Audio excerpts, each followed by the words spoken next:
Okay, so now in this video we're going to review the process or the procedure for naming a type 2 compound.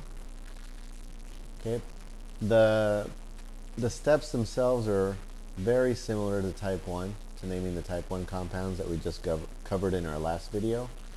But the one key difference is that many of these, the metals or the cations in many of these type 2s are transition metals.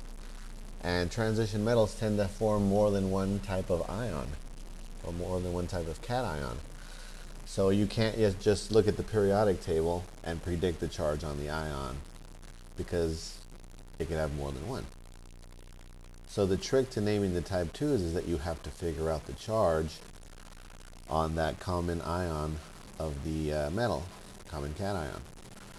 So the one key difference that you'll see here is that you'll have to break up the compound into ions and then figure out the charges so that you can put the Roman numeral to indicate the charge for the metal.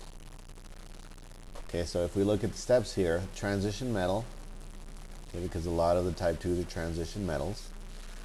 The procedure is to name the metal, but to add a 1, 2, 3, or 4 to indicate the charge of the ion used in the compound. Okay, so you add a Roman numeral to indicate the exact charge of that cation, because type 2s, those cations can have more than one charge, and you have to figure out which one you're using as your naming.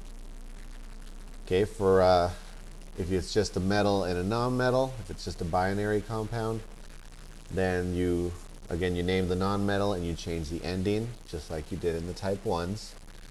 If you don't have just a non-metal but a polyatomic ion, okay, you name the metal and then you name the polyatomic ion. Okay, so this is the procedure that you would follow for naming a type 2. Okay, let's try some examples. Okay, so name the following type 2 compound. Okay, they have two elements here. We have iron, which will give you your cation. Okay, this will form your cation. And then the oxygen will form your anion. Okay, so again, iron is one of these transition metals. Iron can exist as two different ions, two different cations. So we have to figure out, we're basically going to have to figure out the charge on the iron to work out this, the name here. We can't do that just by looking at it right now. So what we're going to do is we're going to start by figuring the common anion for oxygen.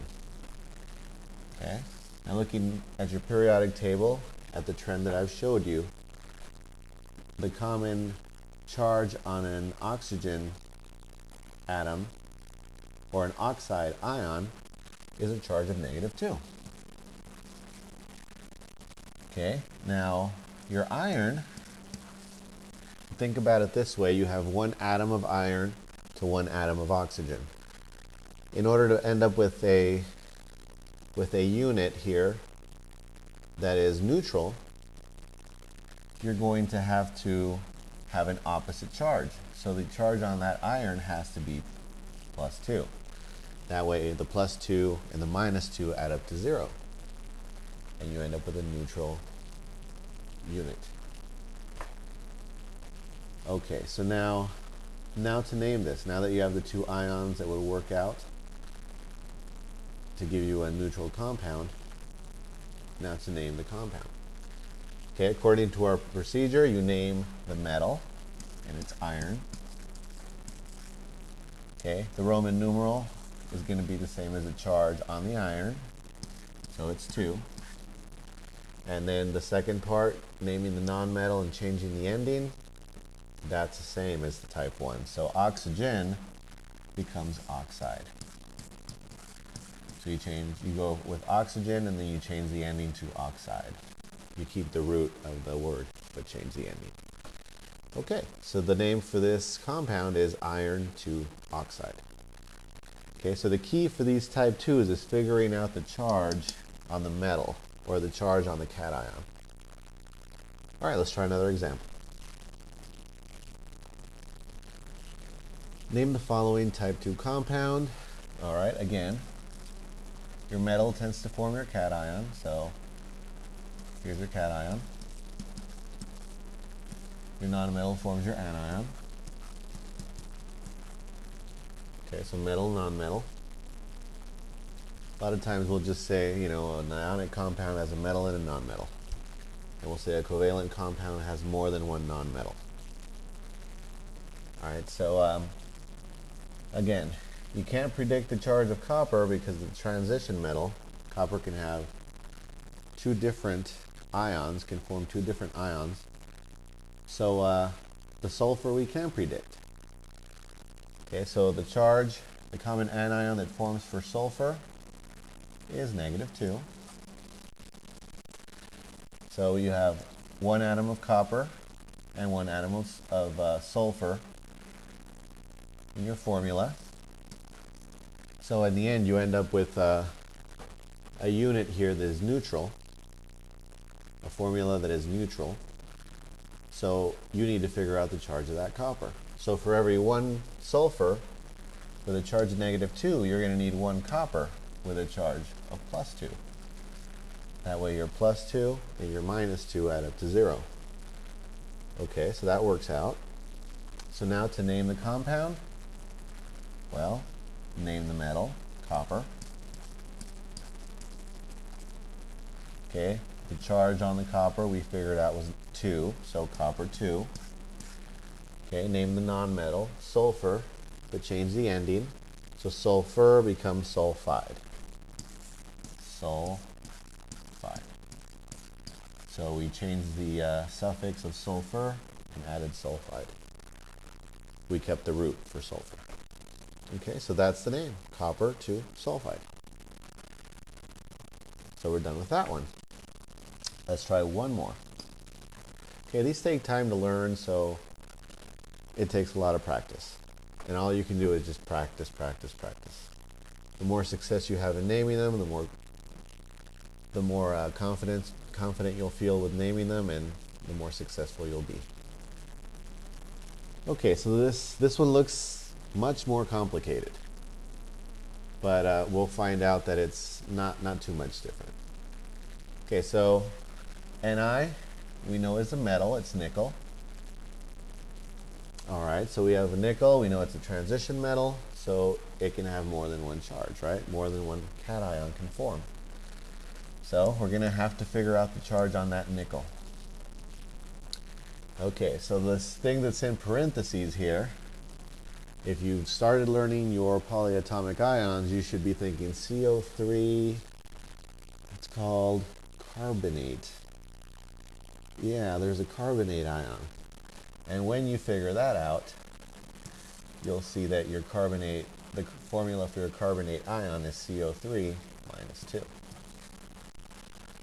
Okay, now there's another 3 here, and there's a 2 here.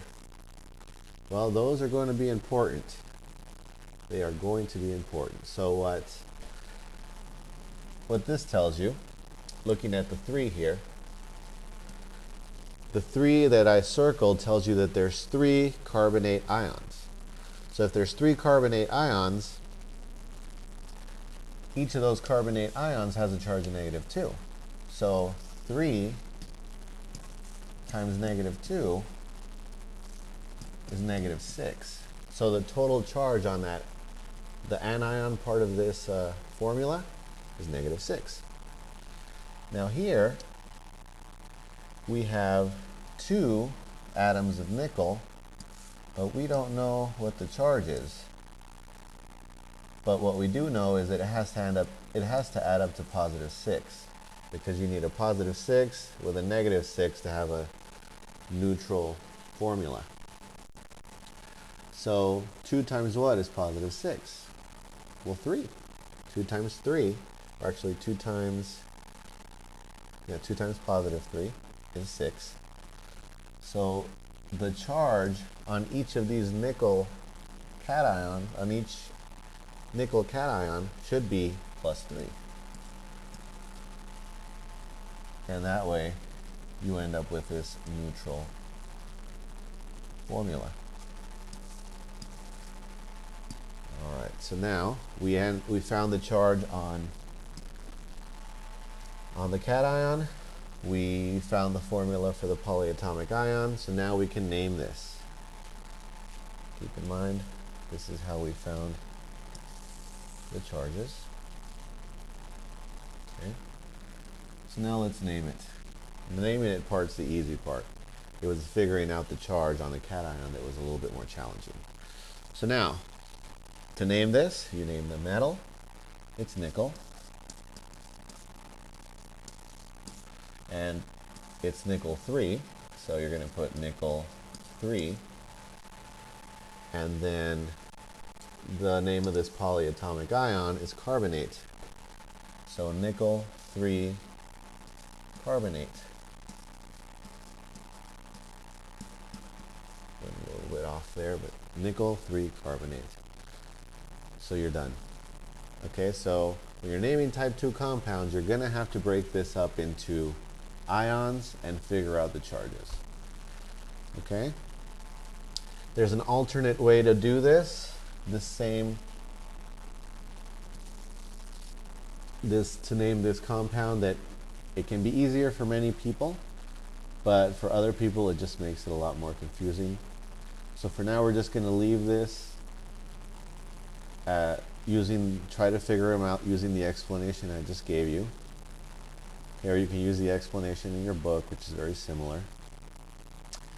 And we'll keep practicing.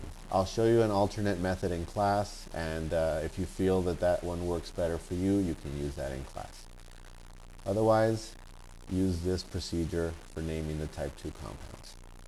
Okay, we're done.